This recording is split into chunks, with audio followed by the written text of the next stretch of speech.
네, 이제 좌우에 있는 분들 보시면서 이렇게 인사 나눕시다. 예수님의 마음을 품읍시다. 네, 예수님을 닮아갑시다. 네, 오늘은 흉내라도 내게 하소서라는 제목으로 빌립보서 2장 1절에서 4절 말씀 함께 나누겠습니다. 제가 한 절, 여러분들 한 절 이렇게 교독할게요. 그러므로 그리스도 안에 무슨 권면이나 사랑의 무슨 위로나 성령의 무슨 교제나 긍휼이나 자비가 있거든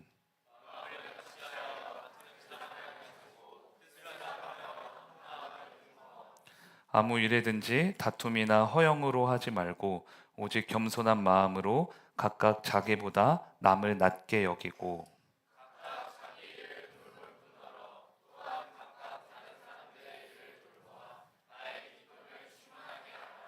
아멘.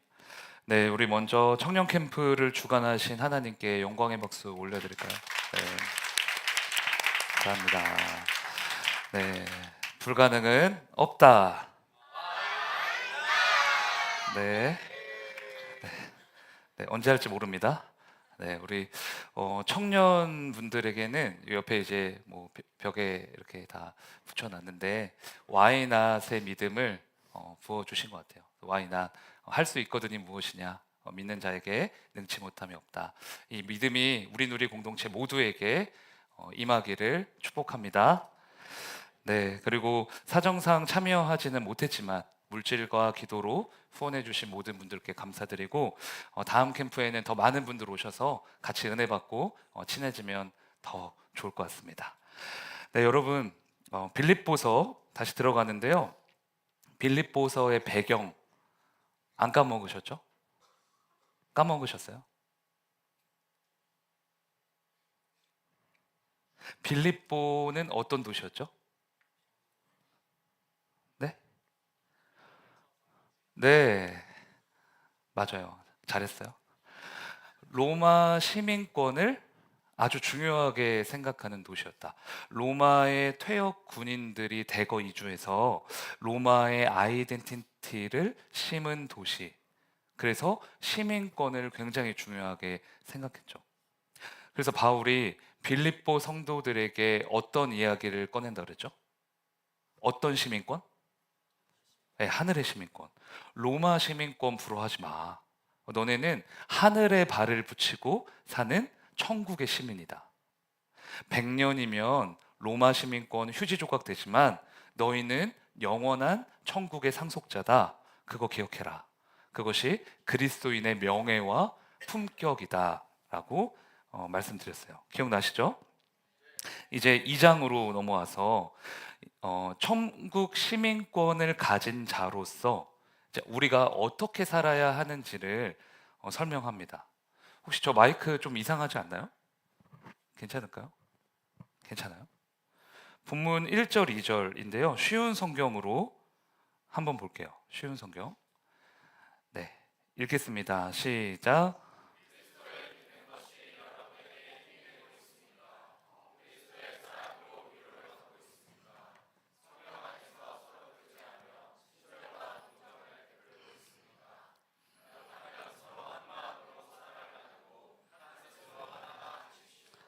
네.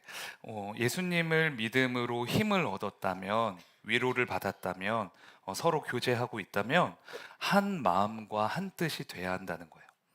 빌립보서 1장이 천국 시민이라는 신학적 내용이었다면 빌립보서 2장은 우리가 천국 시민이 되었기에 주님 안에서 하나가 되어야 한다라는 구체적인 적용이라고 하죠. 적용점을 좀 제시하고 있습니다.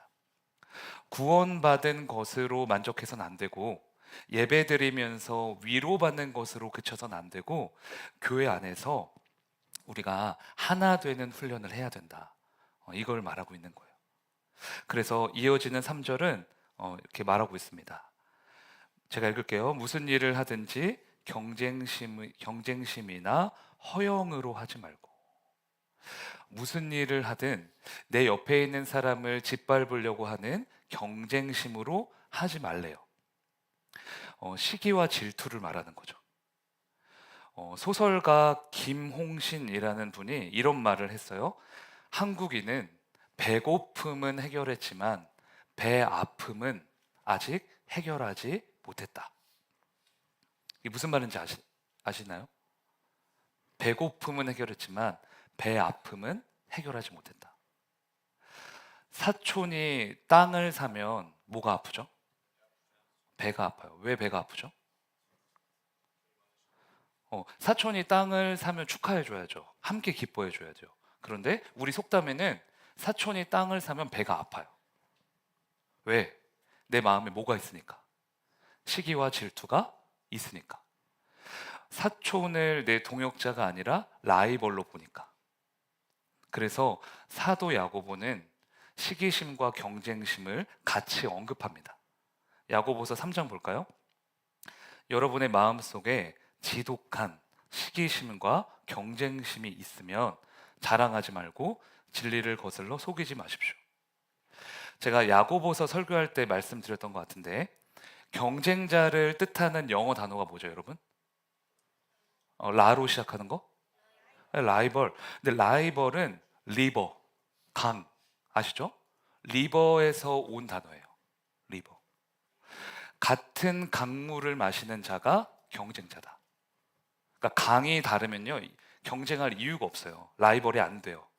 경쟁하는 이유는 같은 강을 사용하고 그 강의 물을 함께 마시기 때문이죠. 즉 시기심이란 비슷한 종류의 사람에게서 느끼는 감정이에요. 보세요. 성가대는 찬양팀 보고 시기하지 않습니다. 왜?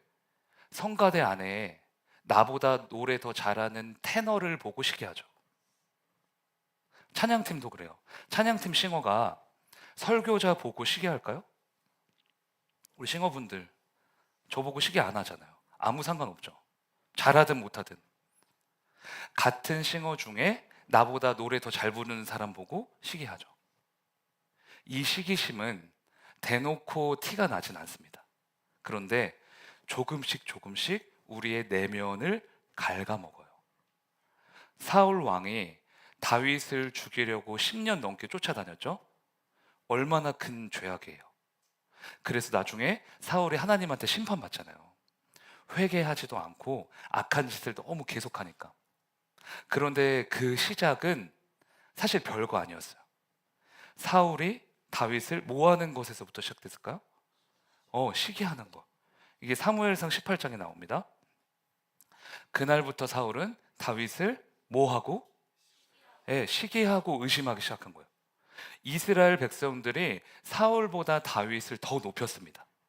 다윗을 더 칭찬했어요. 그러니까 사울이 다윗을 시기하기 시작해요. 바로 이 지점에서부터 사울 왕이 걷잡을 수 없이 타락합니다. 바로 여기에요. 사실 사울은 다윗을 시기할 필요가 없어요. 왜? 왕이니까. 하나님이 왕으로 세우셨잖아요. 이 세상의 모든 권세를 다 가지고 있어요. 남부러울 게 없죠.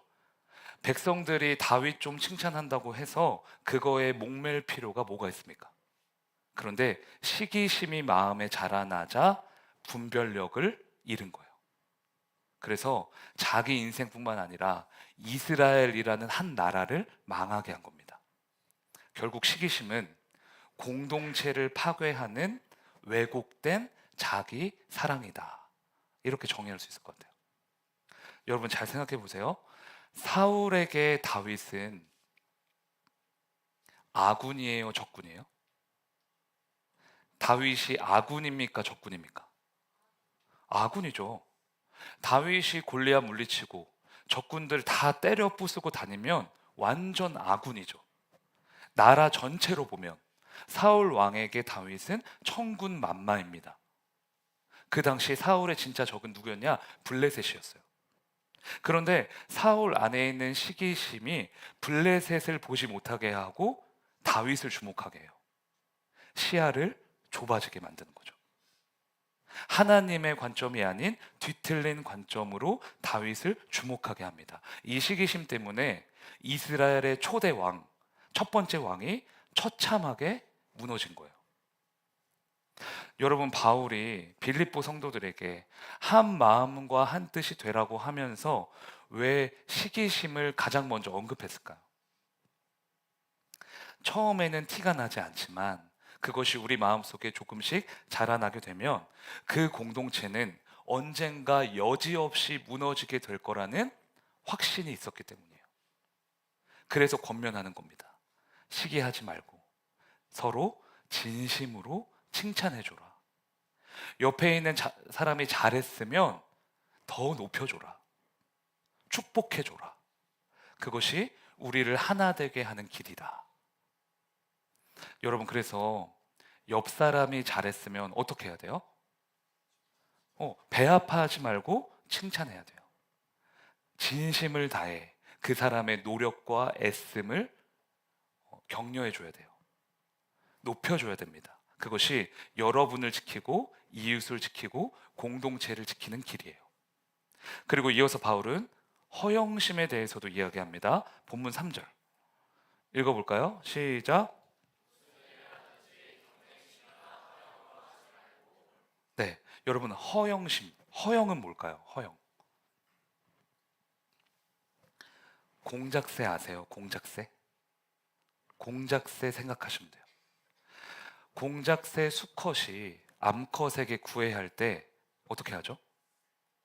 날개를 쫙 펼쳐요. 왜? 나 멋있지?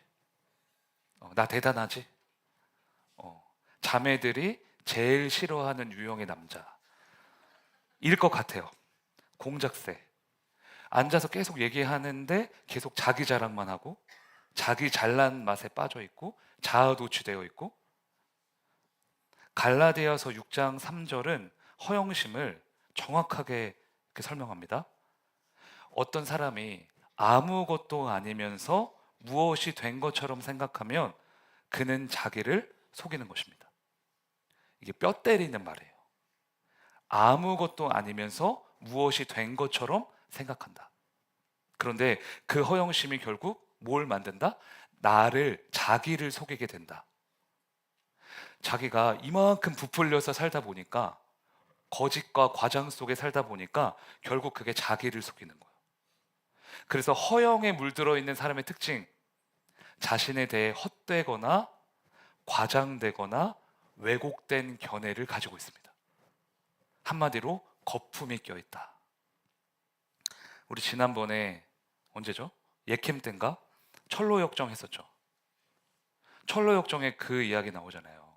성도에게는 광야로 인한 고난이 있지만 그보다 더 위험한 게 뭐예요? 허영의 도시예요. 광야보다 더 위험한 게 허영의 도시다, 이렇게 나와요. 그래서 철로역정을 보면요, 신실이라는 사람이 화려한 허영의 도시 들어가서 거기서 첫 번째 순교를 당합니다. 우리에게 치명적인 아킬레스건은 광야가 아니에요. 허영이다. 왜? 광야는 뭐예요? 낮아지기라도 하죠. 힘드니까 하나님 살려주세요, 이거라도 하죠. 근데 허영심에 물들면 답이 없어요. 아무리 말해도 듣질 않아요. 왜? 자기한테 빠져 있거든요. 성경이 말하는 허영은 실제보다 부풀리고 과장하는 것도 있지만 곧 사라질 것을 의미하기도 합니다. 잘 생각해 보세요. 허영심, 사람의 박수와 갈채, 외모, 인기, 영광, 돈, 이 모든 것은 잠시 있다가 다 사라집니다. 썩죠. 그러니 우리가 속지 않아야 돼요. 허영의 시장을 빠져나와야 됩니다. 그게 영원할 거라고, 그게 전부라고 속이는 마귀를 걷어차버리고 예수님의 길을 따라가야 되는 거예요. 자, 그러면 이제 본문 3절을 한번 볼게요. 경쟁심이나 허영으로 하지 말고 그 다음에 오직, 여기부터 읽어볼까요? 시작.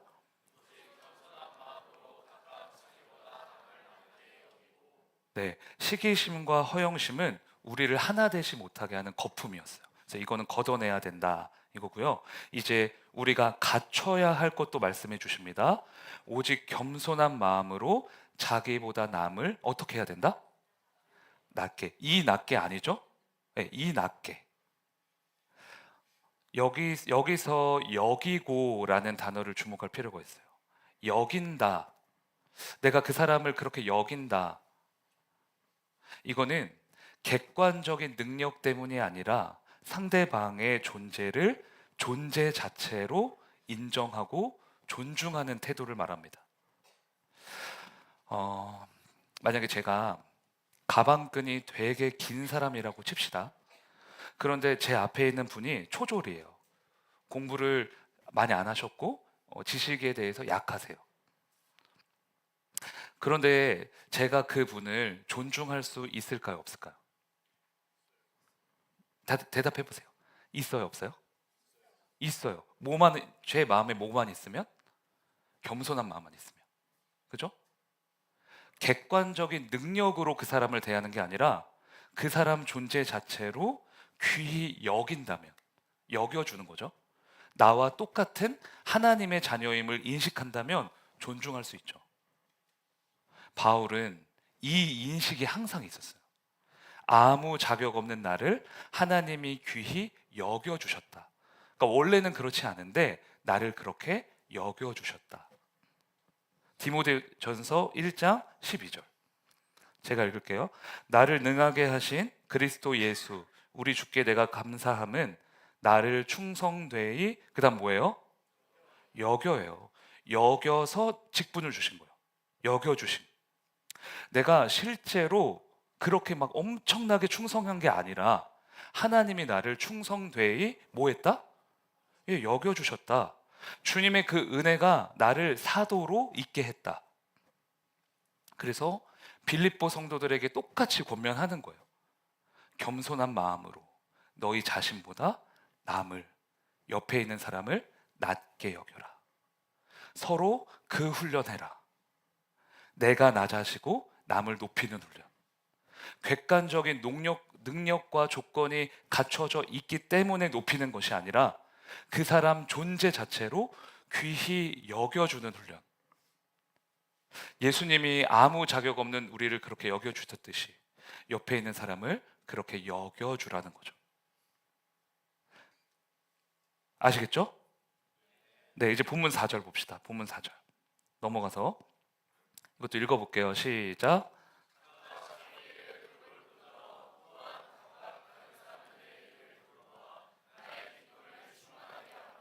네, 이제 또 우리가 해야 될 것을 제시해 줍니다.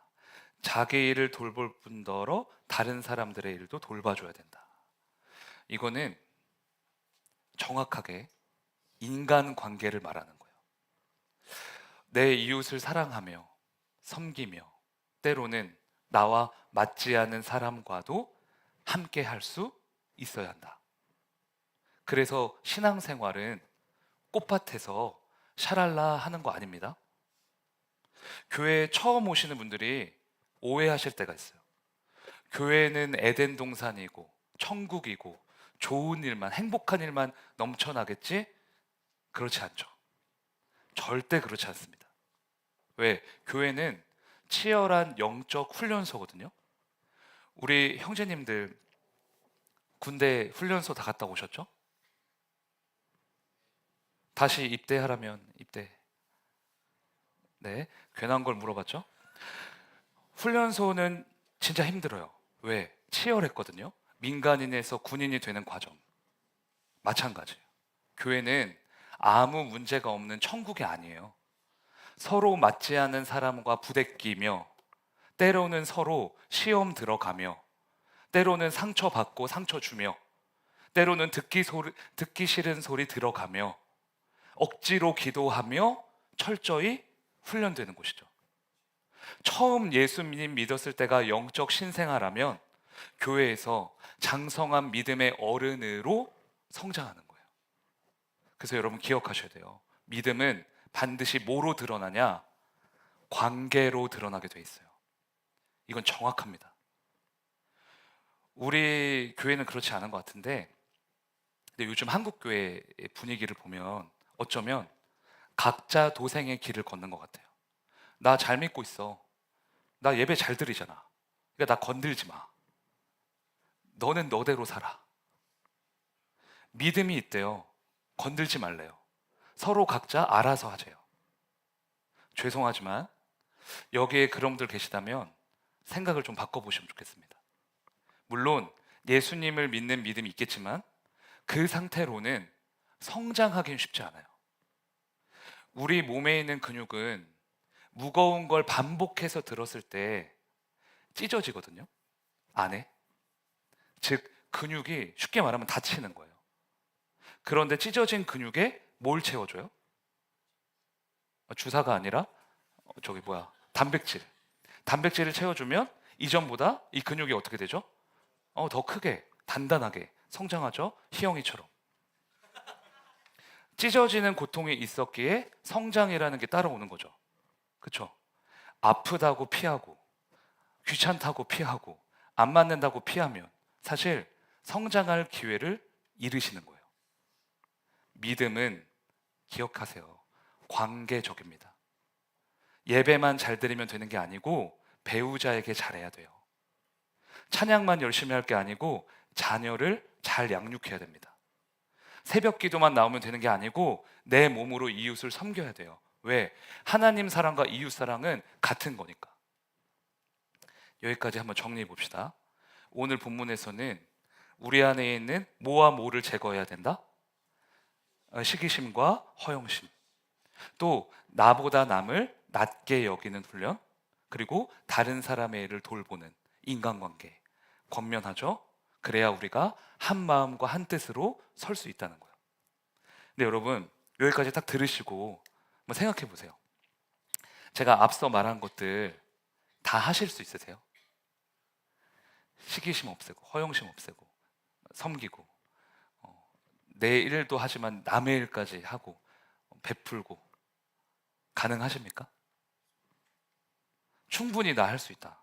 손 들어 보세요. 뭐 와인 하시잖아요, 우리. 알겠습니다. 맞아요. 할 수 없어요. 할 수 없습니다. 왜? 우리에게는 그런 마음 자체가 없거든요. 우리는 시기심과 허영심이 가득하고 타인을 나보다 더 미천하게 여기고 무시하고 미워하는 게 우리 실력이거든요.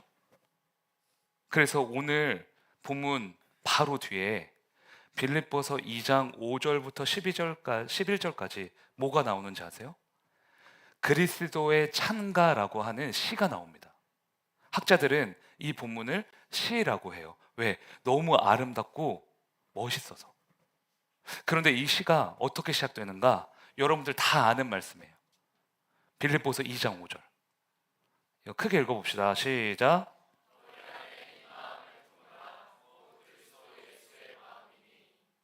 다 아시죠? 너희 안에 무엇을 품으라? 예수님의 마음을 품으라. 그리고 그 다음에 6절부터 11절까지 예수님이 하신 일을 복음의 핵심을 증거합니다. 그는 하나님의 본체이시지만 그와 동등됨을 취하지 아니하시고 오히려 자기를 비워 종의 형체를 가지사 사람의 모양으로 나타나셨으며 자기를 낮추시고 죽기까지 복종하셨으니 곧 십자가에 죽으심이라. 그러므로 하나님이 그를 지극히 높여 모든 이름 위에 뛰어난 이름을 주사 하늘과 땅에 있는 모든 것들 예수의 이름 앞에 무릎 꿇게 하시고 모두가 예수 그리스도는 주라 고백하게 하시며 하나님 아버지께 영광을 돌리게 하셨다. 이게 하나의 시예요, 시. 겸손의 왕이신 예수님을 이제 찬양하는 거죠. 하나님이시지만 하나님과 동등됨을 취하지 않으셨대요. 모든 영광을 버리시고 자기를 비워 사람의 모양으로 나타나셨습니다. 왜? 우리를 위해 십자가에서 죽으셔야 했으니까. 자기를 한없이 낮추시고 죽기까지 복종하신 거죠. 그래서 구원이라는 하나님의 뜻을 이루신 거예요. 이 마음을 품으라. 네, 이 마음을 품으라는 겁니다. 예수님의 이 마음이 있어야만, 우리 마음에 가득해야만 시기심도 없애고 허영심도 없어지고, 이 마음을 품어야만 상대방을 보면서 그래, 이 사람이 나보다 낫구나, 더 나은 사람이구나, 이렇게 겸손해질 수가 있다는 거예요. 예수님의 이 마음이 있어야만 내 가족, 내 이웃, 내 지체들을 끝까지 사랑하며 섬길 수 있다는 거죠. 그래서 저는 가끔은 제 자신에게 책찍질해요. 뭐라고 책찍질하냐? 흉내라도 내보자. 좀 흉내. 말만 번지르르하게 하지 말고 흉내라도 좀 내보자. 진짜예요. 그래서 오늘 설교 제목 뭐예요? 흉내라도 내게 했어. 제가 나태해질 때 스스로 채찍질하는 그런 문구예요. 종남아, 흉내라도 좀 내봐. 말만 하지 말고 예수님의 마음을 조금이라도 품어봐. 성도들이 안 변한다고 하지 말고 네가 먼저 변해. 이게 제 스스로에게 화를 낼 때가 있어요. 진짜 흉내라도 내서 예수님 조금이라도 닮고 싶어서. 예수를 모르는 분들이 저를 보고 와, 예수님 믿어보고 싶다. 예수님 좋은 분 같아요. 이런 접점을 만들어 드리고 싶어서. 금요철야 끝나고 우리 청년분들 신해악단 보셨죠? 안 보셨습니까? 네, 다 감동적이었는데 개인적으로는 마지막 부분이 좀 와닿았던 것 같아요. 처음에는 가짜로 예수님 믿는 연기하죠. 그런데 성령의 감동하심이겠죠? 결국은 그분들이 다 예수님을 진짜로 믿게 되잖아요. 그래서 나중에 보위부 장교가 찬양단원들을 월남시키고 자기는 잡혀가서 죽게 되죠. 흰 눈밭에서 피를 철철 흘리면서 막 올라가는데 그 장면 보면서 누가 떠올랐어요? 예수님이 떠올랐어요. 저도요. 예수님이 떠올랐어요. 그래서 예수님 생각이 나서 눈물이 나려고 했는데 제 옆에 제 딸이 앉아 있었거든요. 근데 제가 우는지 안 우는지 힐끔힐끔 쳐다보는 것 같은 거예요. 그래서 꾹 참았습니다. 나중에 놀리니까 보위부 장교가 마지막 숨 거두기 전에 딱 한마디 하죠. 기억나세요? 하나님, 저 잘했디요. 하나님, 저 잘했디요. 이 영화가 실화잖아요. 그 분 보면서 와, 진짜 예수님 냄새 난다. 진짜 예수님 닮았다. 도전이 되는 거예요.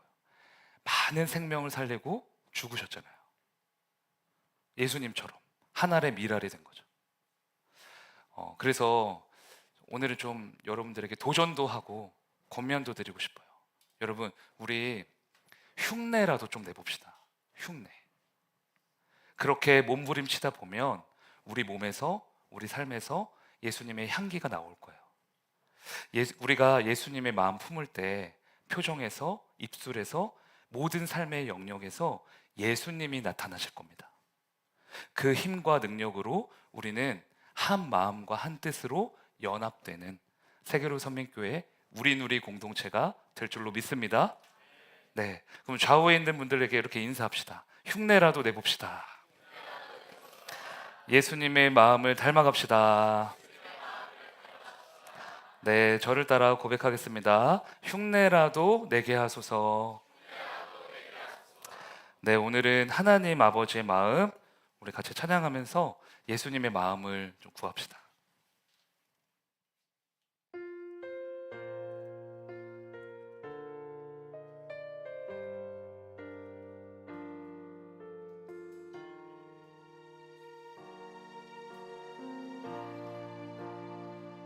아버지, 당신의 마음이 있는 곳에 나의 마음이 있기를 원해요.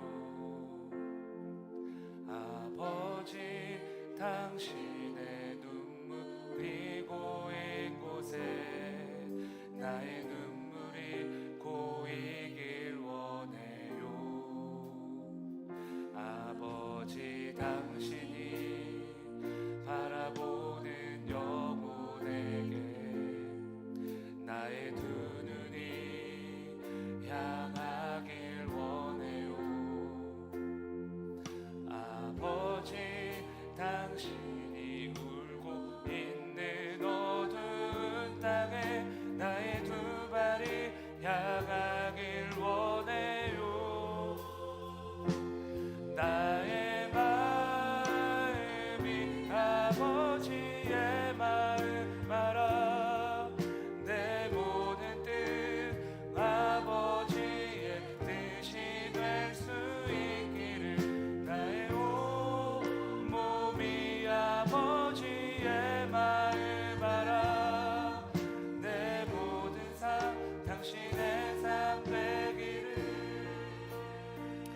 다시 한번 고백합시다. 아버지, 아버지 당신의 마음이 있는 곳에 나의 마음이 있기를 원해요. 아버지 당신의 눈물이 보인 곳에 나의 눈물이 보이길 원해요. 아버지, 아버지 당신을 바라보는 영혼에게 나의 두 말이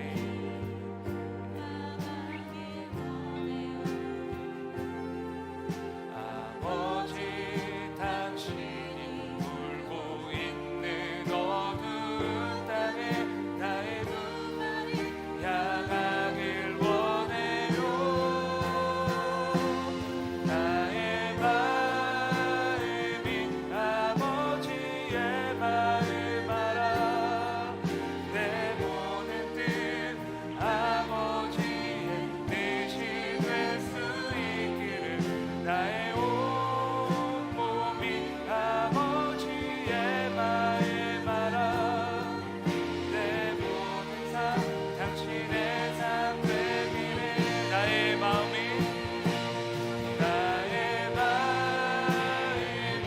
아버지의 마음 알아.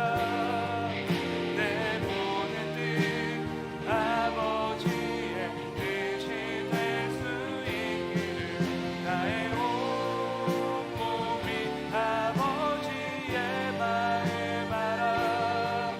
내 모든 삶 당신의 삶 되기를 예수 닮기를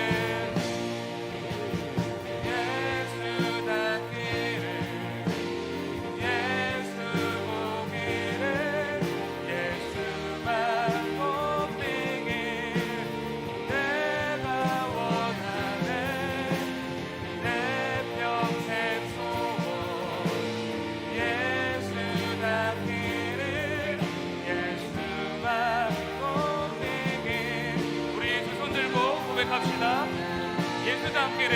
아멘. 예수 닮기를 예수 보기를 예수만 내가 원하네. 내 평생 소원 예수 닮기를 예수만 높이리 내가 원하네. 하나님 아버지, 우리에게는 주님의 마음이 없음을 고백합니다. 시기와 질투, 허영심과 완악함이 가득한 우리에게 예수 그리스도의 마음을 부어주사 우리를 한 몸과 한 영과 한 교회로 묶어 주시옵소서. 겸손한 마음으로 서로를 존중하며 끝까지 사랑하며 성령으로 하나 되는 우리 교회가 되게 하여 주시옵소서. 이 시간 주님의 이름 부르짖고 함께 기도합시다. 주여.